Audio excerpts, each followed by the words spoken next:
Cowboy Carter. Let's look at it from beginning to end. I've been hearing it's been getting good reviews. Maya's gonna be listening as well, so I'll probably be talking back and forth with her. Say hey, Maya. Hey, y'all. I haven't heard a lick of it. I probably heard Texas Hold'em in 16 carriages, but other than that, nothing. Let's see. Hear the bass? She's singing high. I love it.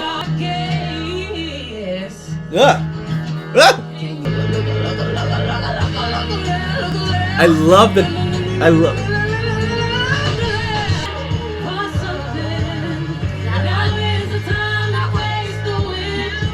What? No, pull up. You need to go back like 15 seconds. You hear that run? Listen, this is what always happens. She hears stuff that I don't. Huh?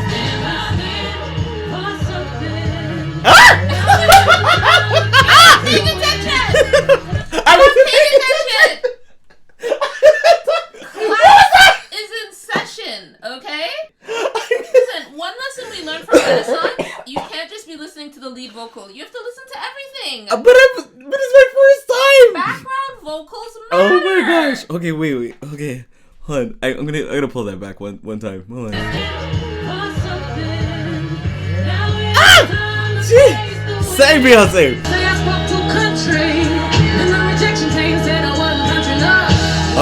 Oh wait, I have to find these lyrics. I love it. And the thing is, she recorded this 3 years before Renaissance. No.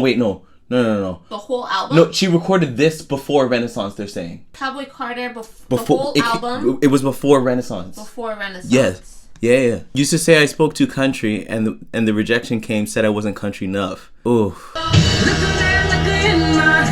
I love this. Yep. That's an F5. This is like so. It's elaborate in composition. Baptiste on that one. Raphael Sadiq. Here's the thing. There's a transition, so I'm gonna let us listen through. Blackbird singing in the dead of night. Okay. Love these backgrounds. Yo, she is basing out. Like, anyway, sorry. Into the light.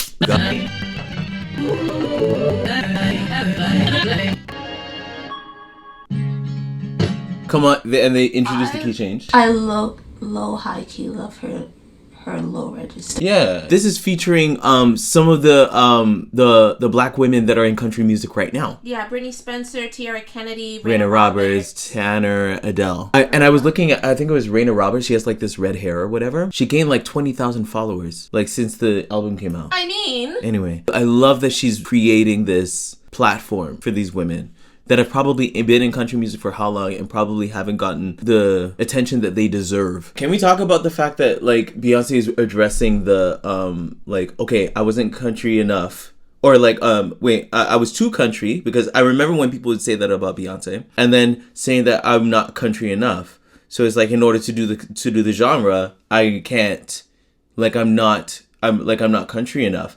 And so I feel like a lot of these women that are on this song, that are on Blackbird with her, would identify with the same experience. Because I think that a lot of people think that it's just Beyonce, but I don't think it's just Beyonce that's dealt with a lot of this stuff as it regards country music, even though it came from black people. Anyway. Can we also talk about the fact that Blackbird, the Beatles, they admitted like decades later that they were inspired to write this song in response to the civil rights movement.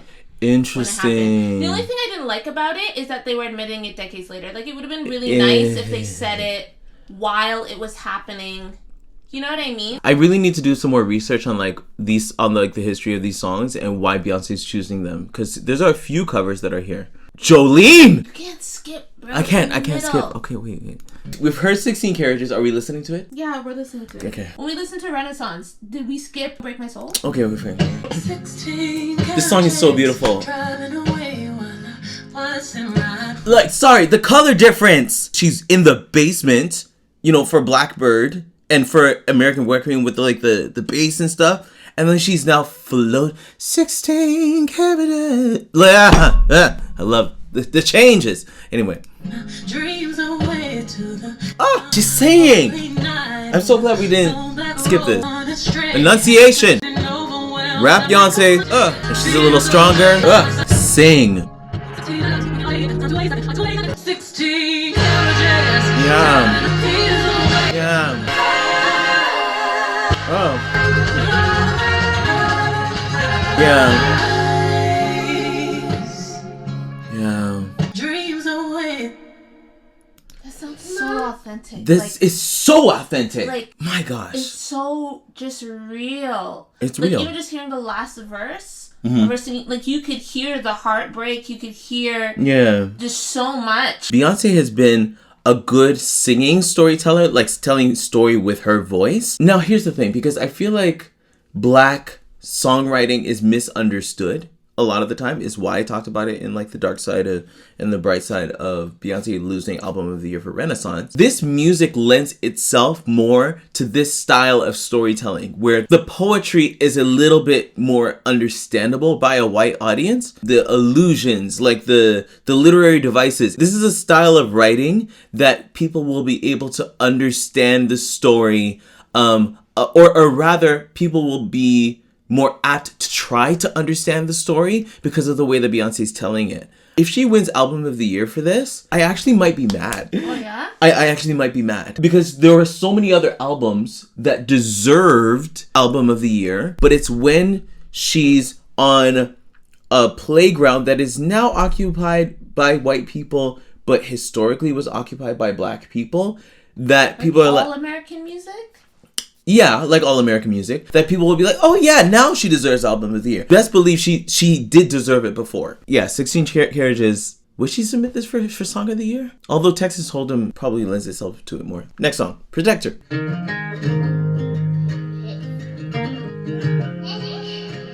Now I'll lead you down that road if you lose your way.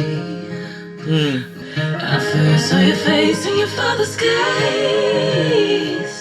No, that's beautiful. Oh my gosh.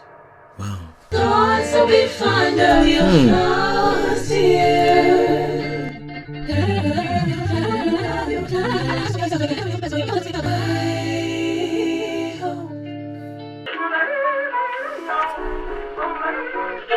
Now, I realized, because I was seeing some comments about people that were like, oh my gosh, all the people, there's too many songwriters on this album. I just want to note that some of them are the clips, are the writers of the clips that she just played, right? They just played like 4 songs, right? So Mr. Rosetta Tharpe, Chuck Berry, like, come on. Yeah, so like, I'm sure if I dug, this probably, like, I only know Sister Rosetta Tharpe, and I'm like, okay, she's going through the history, telling people it's Black music. But anyway, okay, here we go. Down, down, down. So low. And if I can't slow dance with you, come throw some sugar on me, honey, too. It's a real life. Shoot.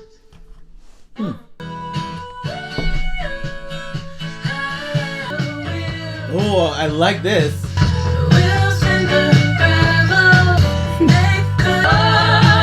Yeah. Oh man, I like this one. I really like verse 2 on that song. Yeah, I wasn't watching the lyrics too much, but like that motif right there, just they're like clear lines. Instrumentally, I don't think I've ever heard Beyonce this this feels closer to rock to me. And then also on these ad-libs, she's got I think there was like an E5 in there. There was like there's some beautiful colors that are up there, right? And what's great is that this broadens the conversation on Beyonce's voice changing, because you can tell that she has more of a handle on the changes that have happened in her voice, because there's E5s now, there's some F5s now. It's been a little while since we've heard that from her, right? Now, I'm thinking also of when this was recorded. This was recorded before Renaissance. So this mastery was happening closer to, I don't know, 2020, 2021-ish. So like, it's just now that she's starting to reveal it, which is interesting to me. Bodyguard is one of my favorites. What's your favorite so far? Ooh, that's hard. Let me go back to the track list. 16 Carriages is I my really favorite. like Bodyguard lyrically. Yeah. But Texas Hold'em sounds like the single. Like, it yeah, has it's so it's much clear. energy. The It's giving stomps single energy. Texas and, Hold'em is easily the the single. spurs and everything. Mm-hmm. I really, really, really like 16 Carriages and American Record. There's too many songs for me to choose. 16 I Carriages. need to listen to the rest of the. Yeah, 16 Carriages is list. my favorite so far. Okay, here we go. Hey, Miss Honeybee, it's Dolly B. You know that hussie with the good hair you sang about? Reminded me of someone I knew back when. Oh, Except she. I'm warning you, don't come for my man. Oh, wait, hold on. This mix is beautiful. Jolene. You can hear, like, there is a clear blend that's there. Like, the way that she's navigating this is different than what I've heard before. Like she's leaning into the chestier part of that part of her range. Yes. Sing.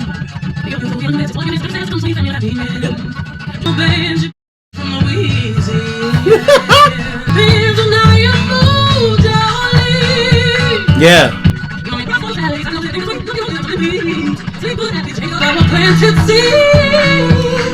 Yeah. Yeah. But I'm the furthest thing from quiet boys and altars. If you Bars. see, I'm just like my father. Woo! I am colder than Titanic water. Help me, Lord, from these fantasies. Bars. Ain't never been taken from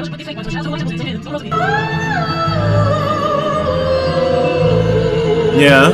Hey, I'm nothing like my Yeah. father. Genres are a funny little concept. I ain't in no gang, but I got shooters and I bang. The kitchen has the dirty dishes, now we all know.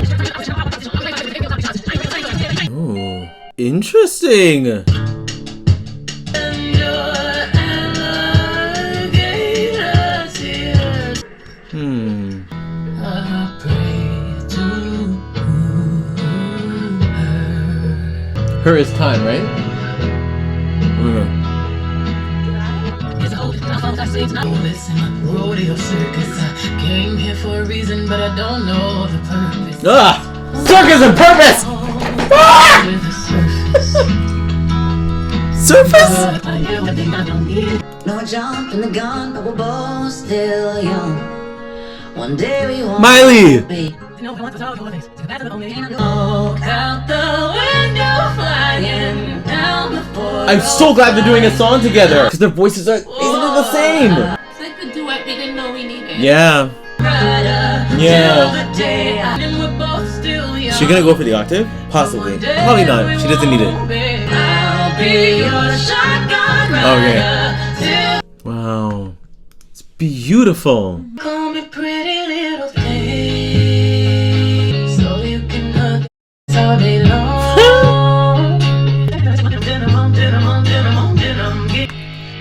This is like on I my hope their sales tops. go up. Oh my goodness. Between these two, but back to back, Yeah, Post Malone sounds really good on that track. This- like really just good the on that concept. The concept, all of the concepts on this album are so well executed in the writing. Like the writing is like top notch. I could imagine like a country audience being extremely like clutching their pearls with this type of course, like there is Beyonce, they're gonna clutch their pearls regardless. But this one was very well executed, but like cute. It like there's a cuteness It to was it. sweet. It was sweet. Yeah. Summer loving, you know? I'm gonna keep it one. I'm on camera.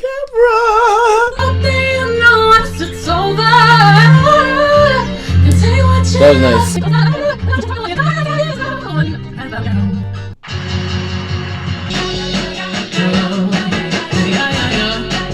Yeah. Sing Beyonce. He's picking up good vibrations. He's looking for sweet sensations. Ah! Ladies.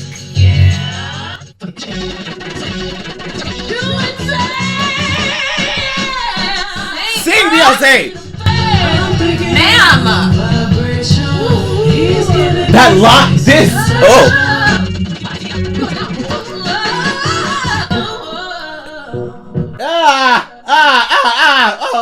come on. Wait. I have to hear that transition because I think she landed in the next key. From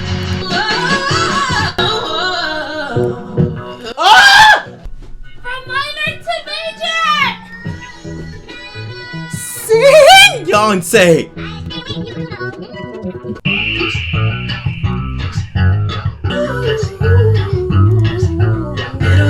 Oh my god. This is cool.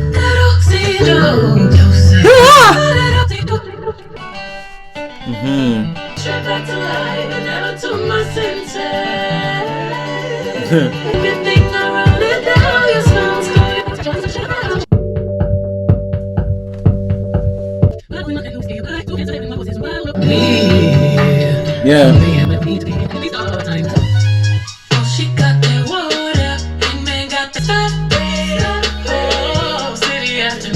Nice.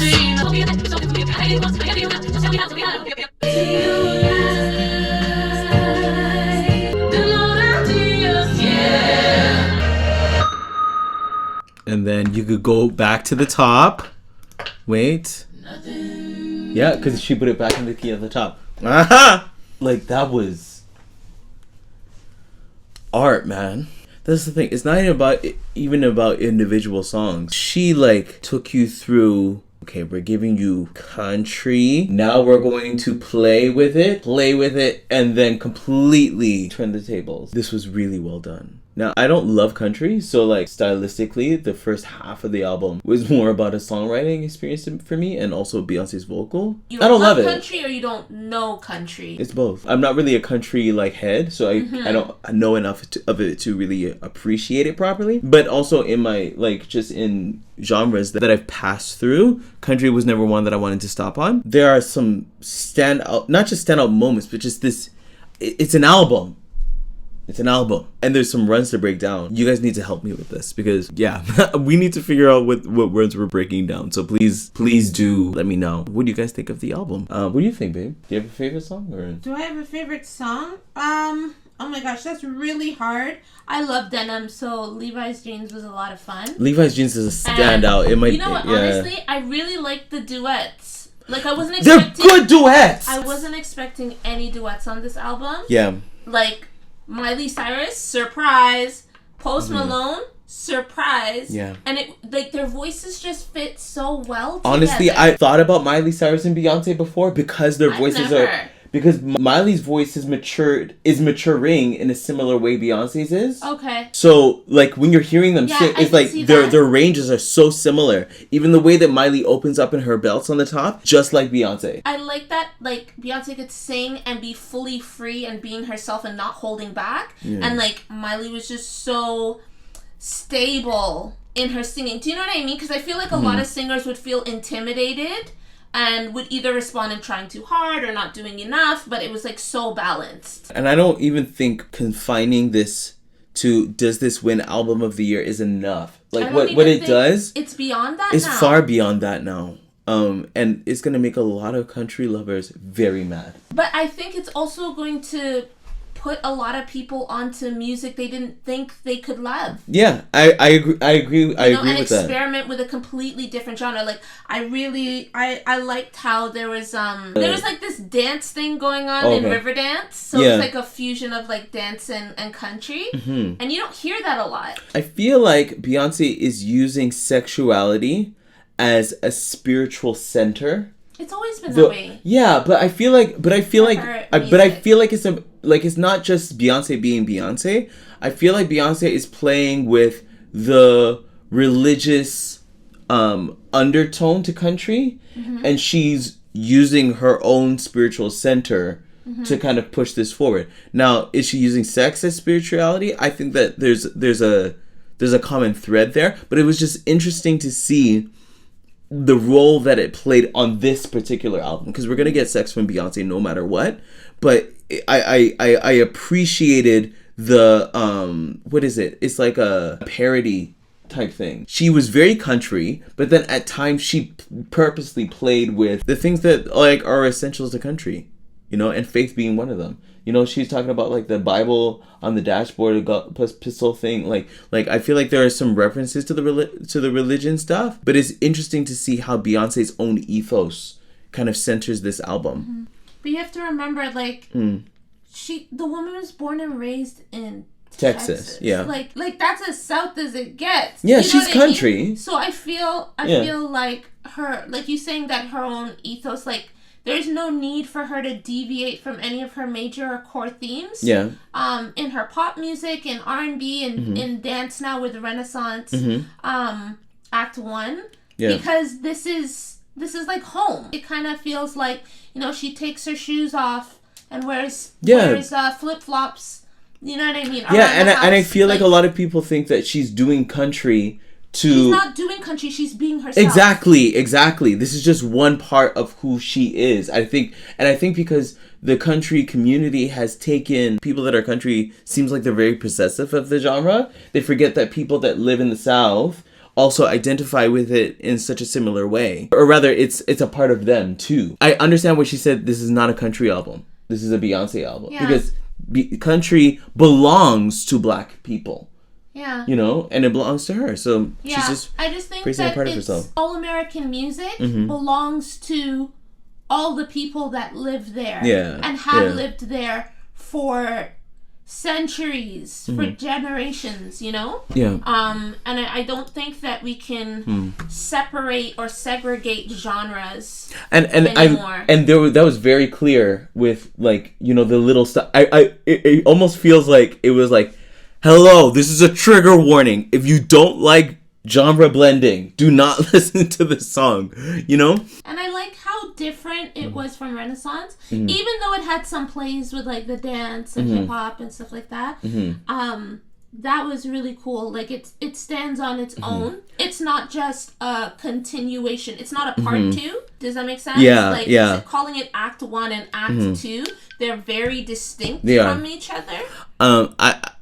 I feel about this album the same way that I felt about Lemonade. I feel like this is one of Beyonce's greatest albums. It is not one of my favorite albums, but I recognize this is probably top 3. Like, you know, when people are like, you're trying to do something, like, she did Yeah, something. she's proving something here. I was also thinking about how, like, you know how you said, like, reclaiming your voice? That's what I feel that she's doing with American music. That's what I feel. Because no one should ever feel like they're not welcomed. Like, it's one thing to feel like you belong, but you don't even feel welcome in something that is a so core part of you. That's so alienating. So, like, to me, I think of, like, when you're just talking about, like, reclaiming, it's not that she lost her voice. It's just, hey, I'm reminding you. This is mine. Yeah. Yeah. And it's as much mine as it is yours. Please don't pretend. Listen, this is a preach. This is an entire preach. That's a bit of our conversation. What do you guys think? So come on, be in the comments. Let me know what you guys are thinking. And of course, if you're new, subscribe to this channel, because this is the place where we help you to reclaim your voice. Reclaim my voice. We'll see you guys later, and bye.